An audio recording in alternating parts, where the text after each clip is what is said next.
High everyone, welcome back to my YouTube channel. तर आज मी तुमच्यासोबत माझं नाईट रूटीन शेअर करणार आहे। तर सर्वात आधी इव्हिनिंगला आपण सर्वात आधी जी आहे ती पूजा करत असतो देवाची। तर मी सुद्धा इथे दिवा लावला आहे छान तुळशीजवळ आणि देवाजवळ। सायंकाळची सुरुवात जी होते ना, खूप मन प्रसन्न होते जर आपण पूजा केल्यापासून केली तर। त्यानंतर मी इथे माझा स्वयंपाक करायला घेतला। तर मी आज फुलगोबी वाटाण्याची भाजी आणि पोळ्या टाकणार आहे फक्त, कारण आम्ही दोघंच आहोत। तर मला जास्त काही स्वयंपाक करायचा नव्हता। तर मी आधी सर्वात इथे कणिक वगैरे भिजवून ठेवत आहे, कारण भाजी जे होतपर्यंत जर कणिक मळून राहिली तर पोळ्या छान स्मूथ होतात।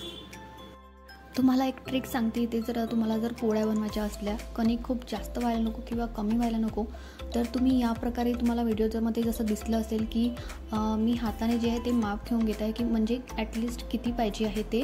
कारण जर जास्तीच्या पोळ्या झाल्या ना तर ते शिळं कोणी खायला बघत नाही, आणि मग रात्री जे आहे आता उन्हाळा लागले तर बऱ्याचदा असं झालं आहे की मुंग्यासुद्धा लागतात। म्हणून मी मोजक्याच आणि जेवढं लागतं तेवढंच करते, म्हणजे वाया जायला नको।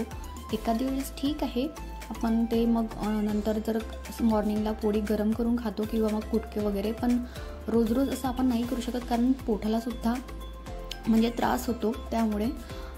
तर मी ते भाजी बनवायला घेतली आहे। सर्वात आधी मी ते तेल वगैरे गरम झालं, त्यामध्ये जिरं टाकलं आणि जिरं तळतळलं की थोडं लसणाच्या कड्या टाकल्या। तर मी खूप साधी भाजी बनवत आहे, खूप आपल्याला मसाले वगैरे टाकायची गरज नाही आहे। आणि मी जे मोकळ्या भाज्या बनवते ना त्यामध्ये अद्रक लसूणची पेस्ट वगैरे जनरली टाकत नाही, आणि कांद्याची वगैरे पेस्टही टाकत नाही मी। पण इथे जी होती माझ्याकडे थोडीशी उरली, म्हटलं खराब होण्यापेक्षा यामध्ये यूज करून घेते। तर होती म्हणूनच मी टाकली, अदरवाईज मी खूप नॉर्मल वेनी कांदा आणि टोमॅटो बस हळद तिखट मीठ टाकलं की अशीच भाजी बनवते साधी।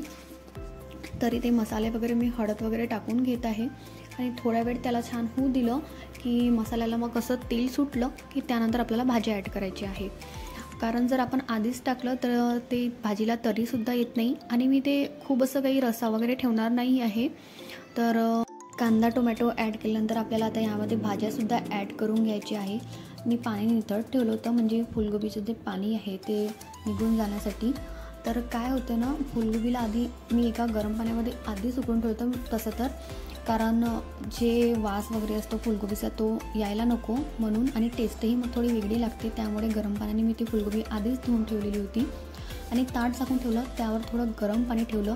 मग तेच जे थोडं गरम पाणी आहे मी त्यामध्ये मिक्स करणार आहे, म्हणजे भाजी छान शिजूनही जाईल लवकर आणि टेस्टही छान येईल। तर माझी एक नेहमीची जी सवय आहे ती आहे, जसं माझा स्वयंपाक झाला तर मी काय करते, मला एकदम पसारा चांगला वाटत नाही। भाजी झाली की मी पोळ्या टाकण्याआधीच जे काही कापकूप वगैरे केलेलं असते आपल्या भाज्यांचं ते सर्व मी क्लीन करते आणि त्यानंतरच पोळ्या बनवते, कारण मला तेवढ्या म्हणजे याच्यामध्ये स्वयंपाक म्हणजे पोळ्या टाकणं मला आवडतच नाही।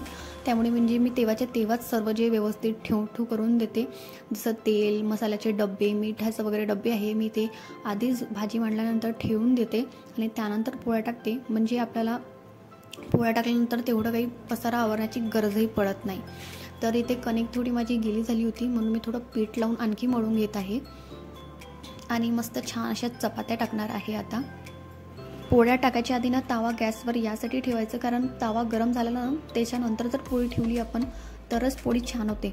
आणि पोळी जी आहे ना कमी पावर नाही शिजवायला पाहिजे, कारण पोळी कडक होते, म्हणून फुल पावरवर जर पोळी शिजवली तर ती स्मूथ आणि मऊ अशी छान होते।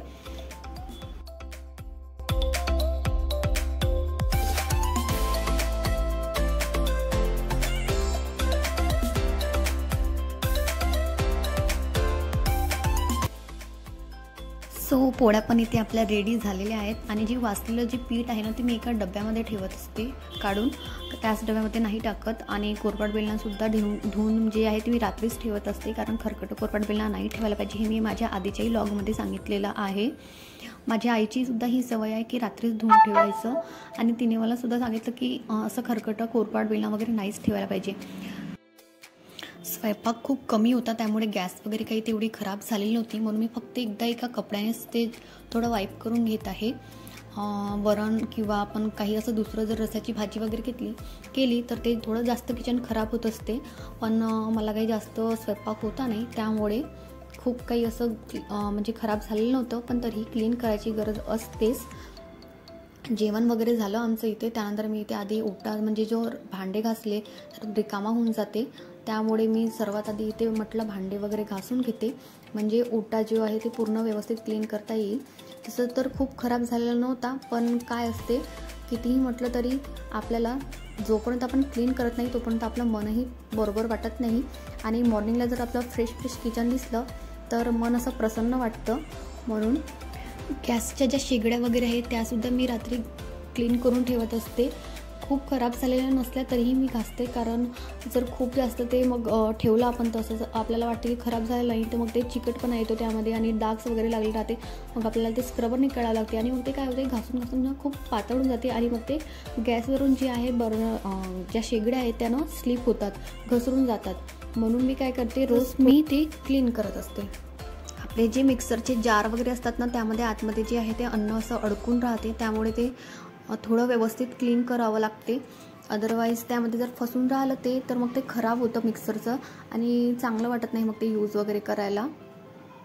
तर तुम्ही बघू शकता इथे जे आहे ना आतमध्ये सांबार जे आहे ते अडकूनच होतं मी घासल्यानंतरही, त्यामुळे मी थोडं पाण्याच्या याच्यामध्ये जास्त ते क्लीन करून घेत आहे.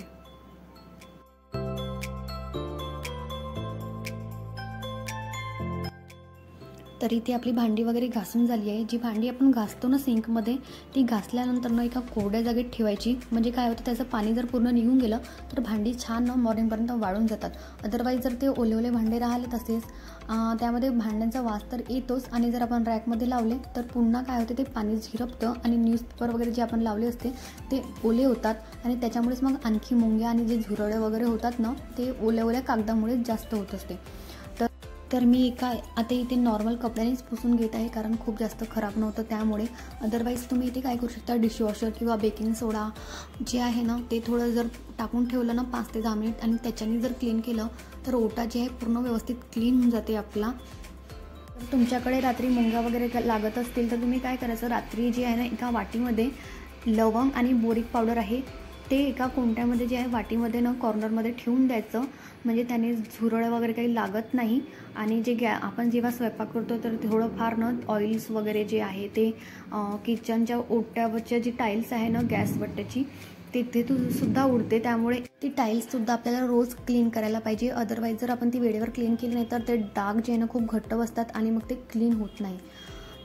किचन ओटा साफ केल्यानंतर आपल्याला सिंकसुद्धा चांगलं व्यवस्थित घासून घ्यायला पाहिजे, नाहीतर त्याच्यामुळे मग आणखी तो वास येतो सिंकमध्ये. तर मी हे ऑनलाईन बोलवलं, मिशोवरचं होतं, पण याने तेवढं काही क्लीन होत नाही, पण मी आता करून घेत आहे ते. तर चला, कसा वाटला तुम्हाला माझा आजचा व्हिडिओ हे मला कमेंट करून नक्की सांगा आणि आवडला असेल तर लाईक करा आणि चॅनलला सबस्क्राईब करायला विसरू नका. पुन्हा भेटूया आपण अशाच इंटरेस्टिंग व्हिडिओसह. तोपर्यंत आपली काळजी घ्या. Bye, take care.